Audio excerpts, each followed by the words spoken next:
자, 여러분 안녕하십니까? 반갑습니다. 부동산 세법의 김동수입니다. 오늘은 재산세 부가징수에 대해서 살펴보겠습니다. 여러분 교재는 138페이지가 되겠습니다. 자, 여러분 먼저 재산세 부가징수인데요. 여러분 재산세는 과세관청으로부터 고지서를 발부받아 가지고 납부하는 부가징수는 보통징수 방법이 되겠죠. 행정관청으로부터 고지서를 발부받아 가지고 납부하는 것이죠. 자, 과세기준일은 언제입니까? 과세기준일. 과세기준일은 매년 6월 1일이 되겠죠. 매년 6월 1일. 6월 1일 현재 원칙은 사실상 소유자가 납세의무자가 되겠습니다. 두 번째, 납기입니다. 언제 세금 내느냐? 이거는 물건마다 다른데요. 토지분 재산세는 매년 9월 16일부터 9월 30일까지가 되겠고요. 건축물은 매년 7월 16일부터 7월 30일까지가 되겠습니다. 그리고 여러분이 가지고 있는 주택은요, 주택분 재산세는 1년에 2번 내지요. 2분의 1은 7월 16일부터 7월 30일까지, 2분의 1은 9월 16일부터 9월 30일까지. 그래서 주택분 재산세는 1년에 2번을 내게 되는 겁니다. 그러나 재산세, 주택분 재산세가 10만 원 이하입니다. 주택분 재산세가 10만 원 이하일 때, 이하라는 건 포함이죠. 10만 원 이하일 때는 한꺼번에 부가징수합니다. 그러면 7월 16일부터 7월 30일까지 한꺼번에 일시불로 징수하게 된다. 그 다음에 선박과 항공기입니다. 선박과 항공기는 매년 7월 16일부터 7월 30일까지 납부하게 되는 겁니다. 자, 여러분 139쪽 두 번째 보니까 지방자치단체장은요, 재산세 과세 대상이 누락되거나 위법, 착오 등으로 인하여 이미 부과한 세액을 변경하거나 또는 수시 부과할 사유가 발생할 때는 수시로 부가 징수할 수가 있습니다. 네, 그렇죠?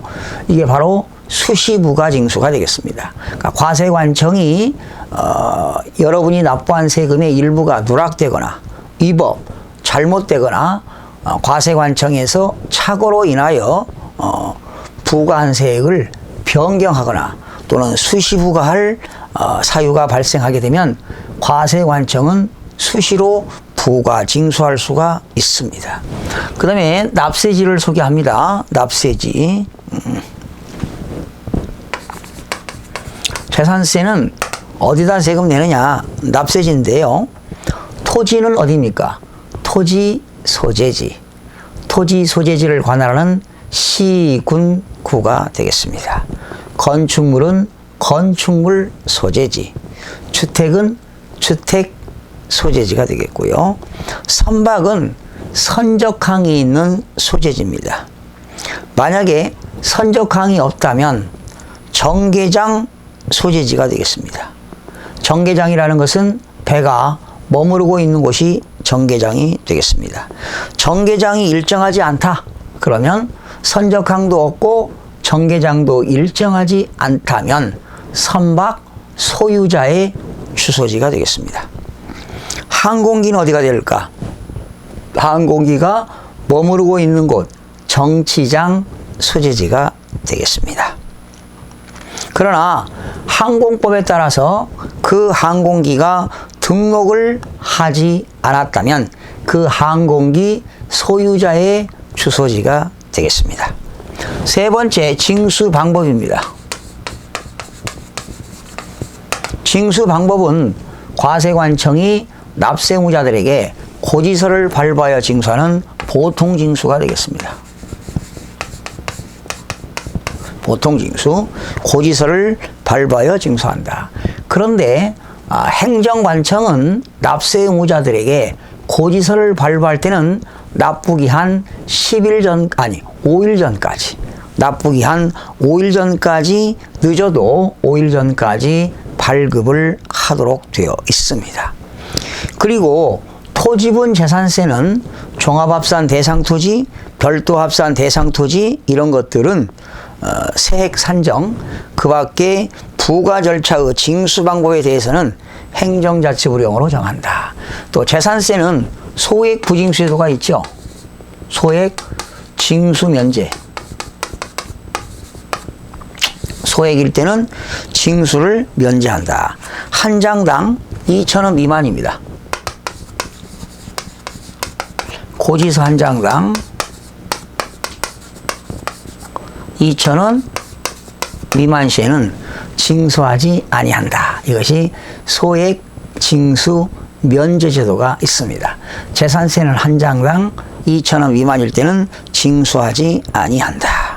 자, 넘기면 물납이 있습니다. 재산세는 물납과 분납 제도가 있습니다. 금전납부가 어려운 사람들은 부동산으로, 지방자치단체 관할구역 내에 있는 부동산으로 물납이 가능한데요. 재산세 물납은 납부할 세금이 1천만 원을 초과할 때, 1천만 원이 초과할 때 지방자치단체 관할구역 내에 있는 부동산에 한해서 물납이 가능합니다. 그러면 물납을 하고자 하는 사람은 납부기 한 10일 전까지 물납 신청을 해야 됩니다. 그러면 신청받은 시장 군수는 5일 이내에 그 결과를 서면으로 통지하도록 되어 있습니다. 물납을 신청한 것을 허가해 주겠다, 불허가하겠다, 5일 이내에 서면으로 통지하도록 되어 있습니다. 만약에 여러분이 물납을 신청했는데 시장 군수가 관리 처분이 곤란하다고 인정할 때는 물납을 허가하지 아니할 수가 있습니다. 그러면 여러분들은 물납 허가를 불허가 받게 되면 다시 불허가 받은 날로부터 10일 이내에 시장 군수는 불허가 통지를 받은 납세 의무자가 그 통지를 받은 날로부터 다시 10일 이내에 다른 부동산으로 관리 처분이 가능한 부동산으로 물납을 신청하게 되면 변경을 신청하는 경우는 시장 군수는 변경하여 허가할 수가 있습니다. 세 번째, 물납허가 부동산 평가입니다. 이거는 과세 기준일 6월 1일 현재 시가로 평가하게 됩니다. 이때 시가라는 건 뭐냐? 토지와 주택은 시가 표준액입니다.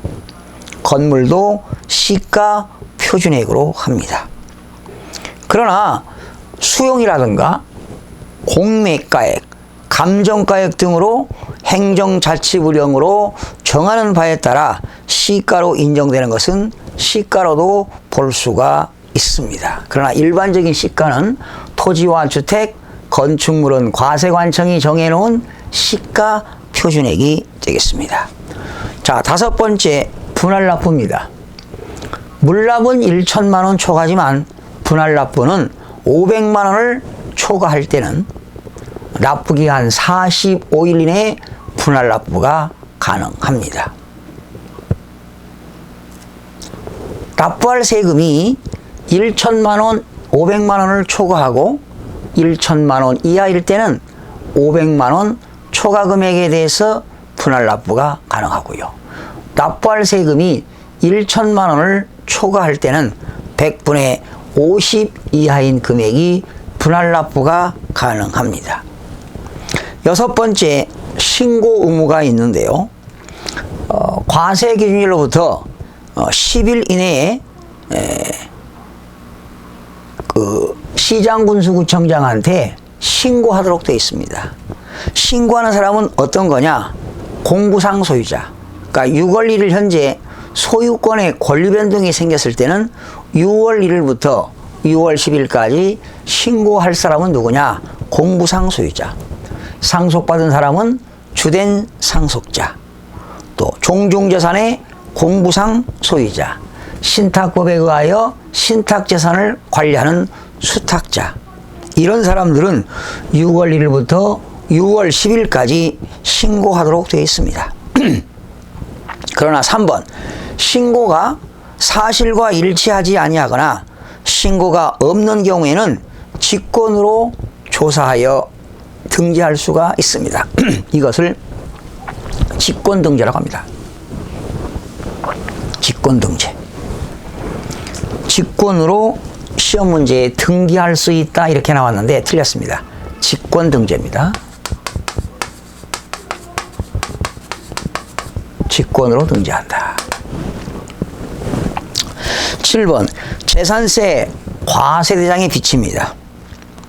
지방자치단체는 재산세 과세대장을 비치하고 필요한 사항을 기재하여야 된다. 해당 사항을 전산 처리하는 경우는 과세대장을 갖춘 것으로 본다 나와 있고요. 자, 넘기면 종합부동산세 과세 자료의 전담기구의 설치입니다.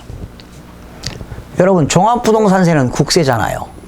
세무서가 종합부동산세를 징수하는 데는 자료를 수집하기가 어렵지요. 그래서 전국에 있는 시장군수구청장들이 재산세 받은 과세 자료를 토지분 재산세, 주택분 재산세를 행정자치부한테 보고하도록 되어 있습니다. 그래서 행정자치부에는 종합부동산세 과세자료 전담기구를 설치하도록 되어 있습니다. 그러니까 행정자치부에서는 토지분 재산세, 주택분 재산세 과세자료를 국세청장한테 통보해가지고 국세청에서 납세무자들에게 종합부동산세를 징수하게 되는 겁니다. 뭐 그렇게 중요한 건 없고요. 9번 보세요. 종합부동산세 과세자료 전담기구의 조직 운영 및 자료 통보가 나왔는데 이러한 전담기구 행정자치부에서 종합부동산세 과세자료 전담기구에서는 모든 자료를 수집하고 처리하고 제공할 수가 있습니다. 바로 종합부동산세는 국세로서 세무서에서 징수해야 되는데 세무서에서 모든 과세 자료를 파악할 수가 없습니다. 그래서 전국에 있는 시군구가 주택분 재산세, 토지분 재산세 과세 자료를 행정자치부 장관한테 보고하도록 되어 있죠. 그러면 행정자치부 내에서는 종합부동산세 과세자료 전담기구반이 있어가지고 그 자료를 국세청장한테 통보하게 된다. 이렇게 보시면 되겠습니다. 뭐 어려운 건 없고요. 자, 이 정도로 해서 부가징수 끝냈고요. 자, 넘기면 147페이지 비과세가 나옵니다.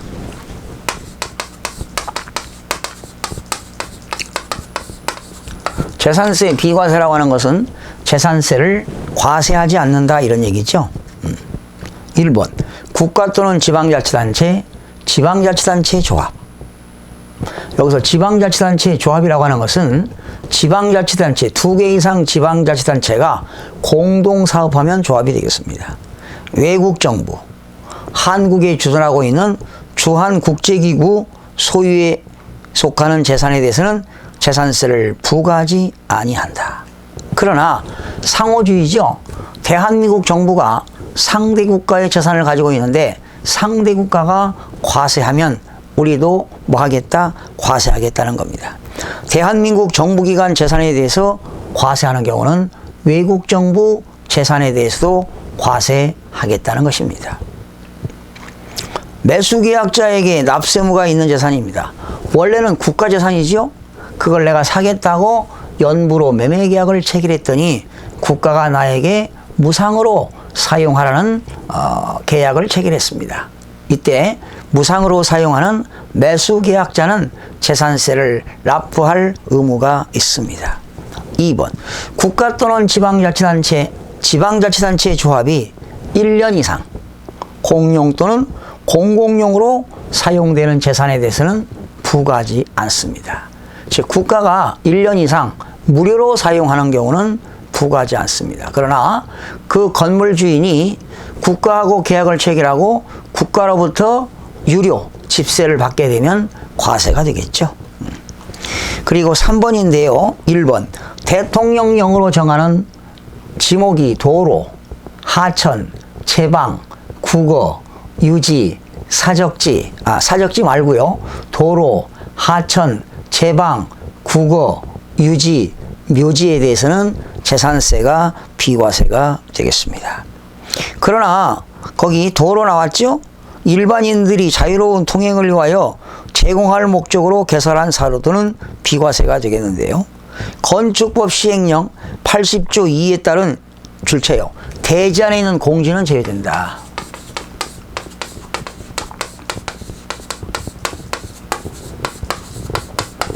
대지 안에 있는 공지는 제외된다. 이 말을 뭐 하겠다는 거예요? 과세하겠다는 거죠. 여러분 이렇게 도로가 있고요. 여기 건물이 있습니다. 이렇게 건물과 건물 사이에 있는 이 땅이 바로 대지 안에 있는 공지입니다. 네. 건물과 건물 사이는 0.5m씩 띄도록 되어 있으니까 건물과 건물 사이는 1m가 띄어졌죠. 이게 대지 안에 있는 공지는 제외한다는 것은 재산세를 뭐 하겠다는 거예요? 과세하겠다는 것입니다. 그 다음에 하천법에 의한 하천, 소하천 정비법에 의한 소하천도 비과세가 되겠고요. 제방이라고 하는 것은 뚝방길을 말하죠.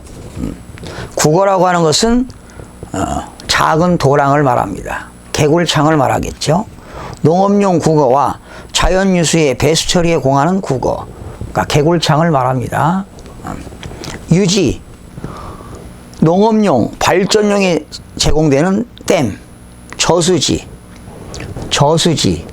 댐 이런 것들이 유지가 되겠습니다.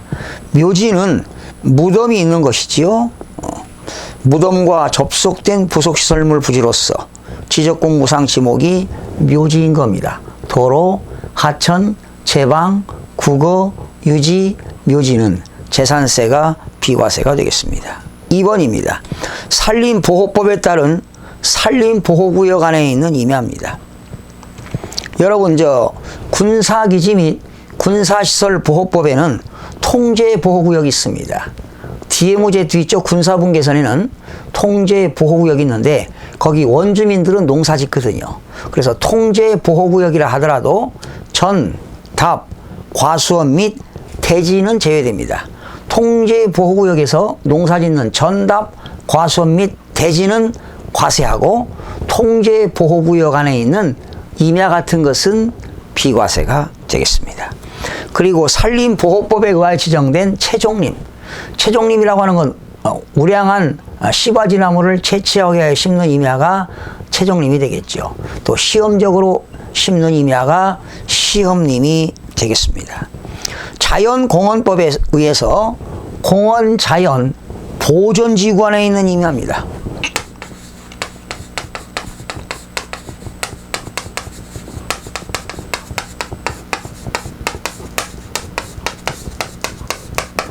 공원자연 보존지구 안에 있는 임야, 이거는 비과세가 되고요.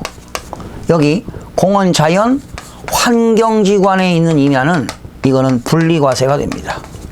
이게 중요하죠.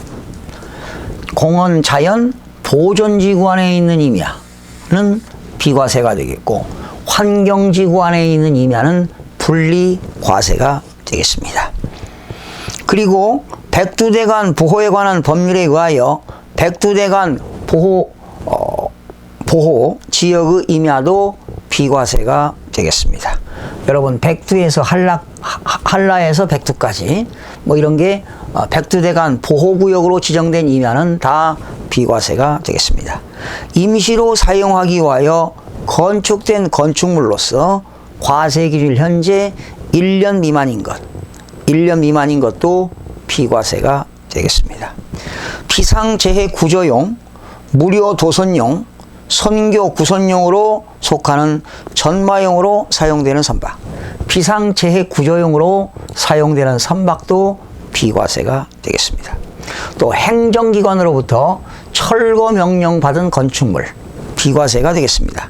철거 명령을 받았거나 철거 보상계약이 체결된 건축물과 주택은 비과세가 되겠습니다. 그러나 일부는 철거되고 일부는 철거되지 않았다.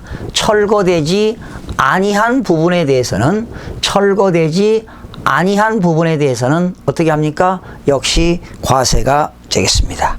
자, 이렇게 해서 오늘 이 시간에 재산세, 부가징수, 그리고 비과세에 대해서 살펴봤는데요. 핵심적인 것은 재산세는 과세 기준일이 6월 1일이다.